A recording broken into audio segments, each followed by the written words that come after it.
Parabéns a você que chegou até aqui.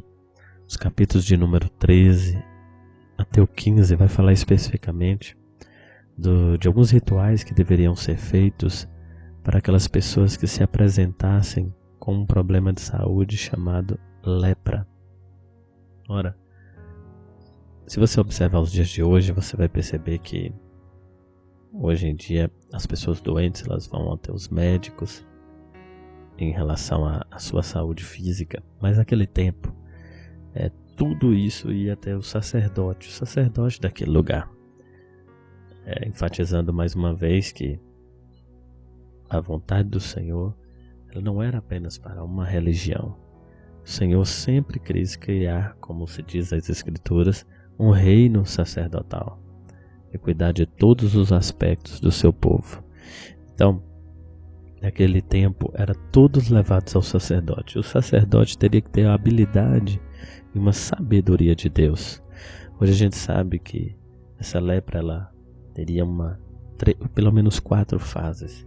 E ele precisava avaliar para saber se era ou não.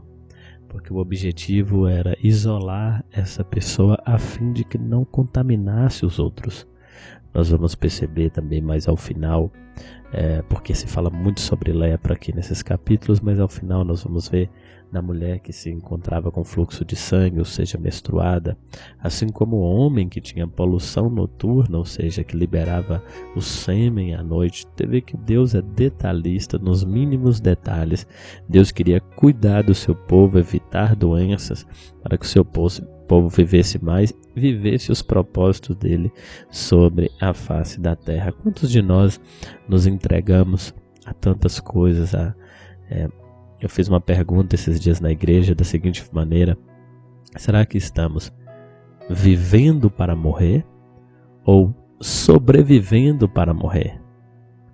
Nunca foi a vontade do Senhor que o final dos nossos dias fossem em cima de uma cama, doente, agonizando. Nunca foi da vontade do Senhor.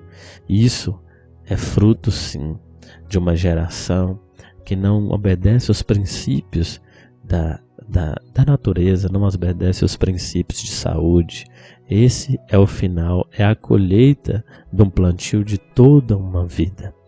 E você vê como somos um pouco injustos, porque perguntamos ao final dela por que Deus fez isso conosco. Sem prejuízo de interpretação, todas as vezes que você for observar a palavra lepra na Escritura, ela tem uma conotação com o pecado.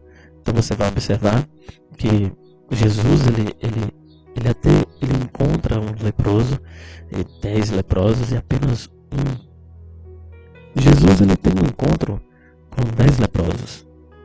E Jesus, observe que ele obedece os parâmetros da lei, porque era necessário que essa pessoa ficasse fora nesse tempo aqui do arraial.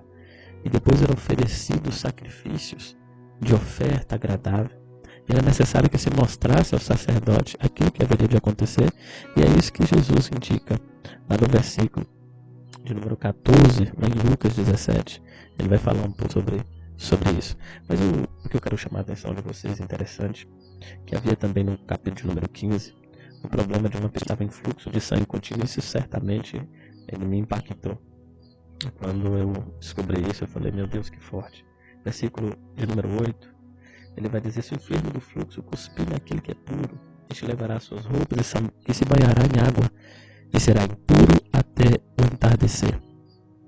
Quando o justo ele for cuspido por uma pessoa com fluxo, algo que aconteceu com Cristo no dia do seu julgamento diante dos homens. Você pode lembrar disso?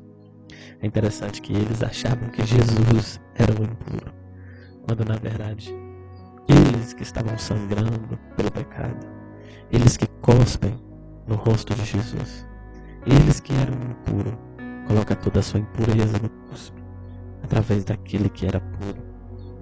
É tão interessante que diz que essas pessoas que estavam impuras, ou seja, com fluxo de sangue, com algum tipo de hemorragia ou de hematoma, elas serem impuras até ao entardecer.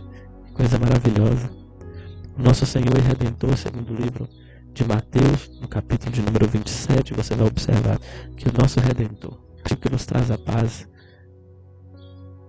o nosso Redentor, Ele se entregou. A partir da hora nona, nós vamos observar vários eventos. E muito possivelmente, segundo os relatos, segundo outros historiadores, Jesus, ele se entrega ao entardecer. Ou seja, tornando puro todos aqueles que cuspiram nele, tornando puro toda a humanidade que viria, toda a humanidade que viria após ele, toda essa justiça de Deus que estaria nele. Só você, em todas as partes, em todos os versículos, em cada palavra, você procurar Jesus, e você vai se apaixonar por cada versículo da Escritura. Que Deus continue nos abençoando. E lembre-se, ele levou sobre ele toda a sua impureza. Não deixe que Satanás coloque sobre a sua cabeça que você é impuro diante dele, porque se estiver nele, ele te tornará puro. Mas se não estiver nele, estará sob a condenação do primeiro Adão. É o tempo de nos entregarmos a essa pureza eterna.